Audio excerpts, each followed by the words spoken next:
Welcome to our weekly market review brought to you by ETM Analytics and Treasury One. This week, I'm joined by Treasury One's Head of Market Risk, Vichard Cilliers.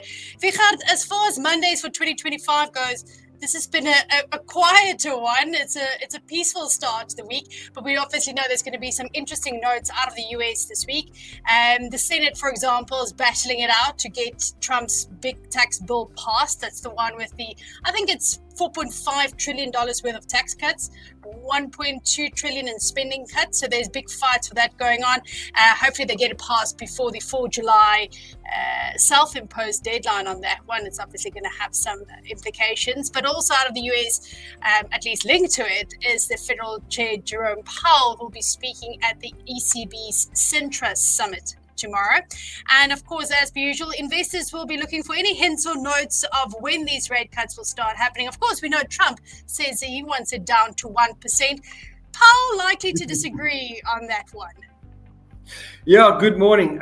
We've started the last 3 weeks probably on geopolitical risk, and more geopolitical risk, and that's sort of at least taking the back seat for now, although it's still lingering there in the background, and some of the wars are still waging if you talk about Russia and Ukraine, but it's not very topical this morning. We've seen in the news, like you said, Donald Trump is not too happy with Jerome Powell, and he says, like you just mentioned, it should be between 1 and 2% on interest rates, but we'll need to see. Jerome Powell speaks tomorrow, like you mentioned, at the ECB Centra Summit, but he will probably still be on the wait and see. He'll say the heightened global uncertainty is there. He'll say the 9 July deadline of tariffs is coming up.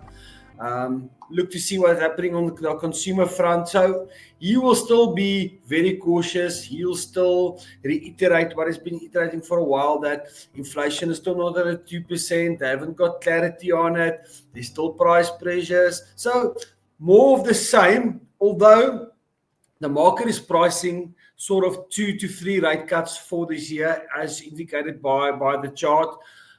Jerome Powell is not quite on that chart, so on that path. So we'll need to see what happens from that front. But he'll continue on his merry way of we'll be data dependent. So I don't think expect fireworks, but it's still important to listen what he's going to say to get any hints from the interest rate front from Jerome Powell.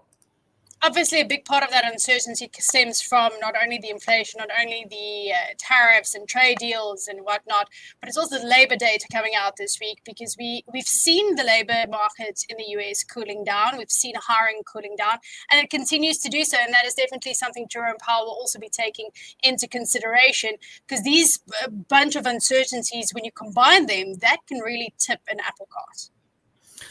Yeah, so the important data during the week will be all the growth, all the job data that comes out, and how it's going to play out. And we'll start off the jobs. It's been steadily, you can see on the chart there on the left, it's been steadily declining across the board for a long time. The economy is definitely cooling down. You can see GDP growth forecast for the year in the US has been revised lower to like 1.6%. So it's not up in the 2 and 3% that we used to. So there's definitely cooling happening. And we've still got, like I said, we haven't talked about tariffs in a while because we're talking about geopolitical risks. But tariffs and the deadline that's coming up on 9 July is still looming, and we'll need to see. You've seen on the weekend that Donald Trump has also said on Friday he's not negotiating with Canada anymore. He's just going to tell them what tariffs are they going to pay. So that still lingers in the back, and uncertainty creates consumers doesn't want to spend. So without spending in the US, we know the US is a consumer-driven economy. Without consumer spending, there will be struggle to have growth. So they're expecting the June non-farm payrolls to only print 120,000 jobs, which is on the lower end that we've seen in a while. And especially education and the hospitality industry has been on the back burner a little bit. So all that uncertainty forecast that employment is going to kick up to 4.3%. It's still very low on the lower end of the spectrum, still at full employment. But like we said previously, we sound probably like a broken record. The US economy is starting to show cracks. It's just how they're going to manage it. We know there's been US exceptionalism coming for Yonkers now. how they will handle it. How's it gonna impact the economy, and how it all feeds into what on the interest rate front and growth gonna be. Exactly. So interesting data coming out, important data we need to watch. So we will continue to monitor it and to give feedback on it. You mentioned the trade deals. We saw Trump say that they have struck another trade deal with China again. So we're waiting for the details on that. It's likely to involve some critical minerals. He's actually leading a delegation later this year with a bunch of business executives to China. So at least I think they've seemingly, to a certain extent, have kissed and made up and understand that they need each other to move forward. So that's definitely interesting. We don't have a trade deal with the US yet. And speaking of domestic matters, the DA had us all on tenterhooks. He said we didn't have geopolitical tensions, but we definitely had some domestic political things to look out for. And they had this massive conference and all this hoo-ha and keep it kicking up dust, and it ended up being a damn squib on Saturday, if you ask me. And by now, I think the markets also, they kind of took it in their stride, that little bit of a strife within the GNU, right? Including the Rand. Yeah, definitely. But it's interesting what's happening and playing out in the GNU, because the ANC just continues to push the button, and they are always saying, we're going to do this, we're going to do that.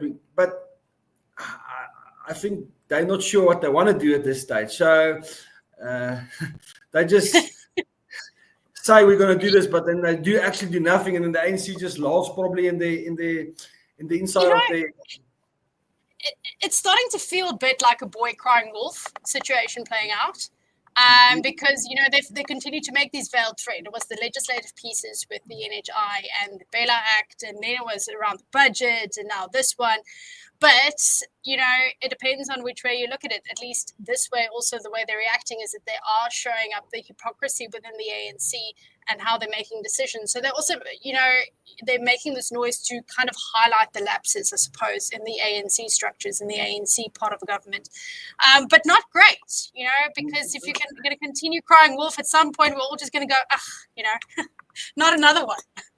Yeah, and I think that's exactly where the Rand is at the moment. It's like all this political risk is lingering in the background, and they're just saying, until you leave the GNU, we're not going to react. All of it's just talk and part of politics, and we'll just follow the weaker dollar at this stage. We as the Rand will trade stronger. It's sort of in the lowest mid-70s, lower 80s. It's sort of where it's been lingering now, and the Rand seems fine there. It's happy there. It's sitting below the 18, and it's all on back of the biggest driver has been the weaker dollar.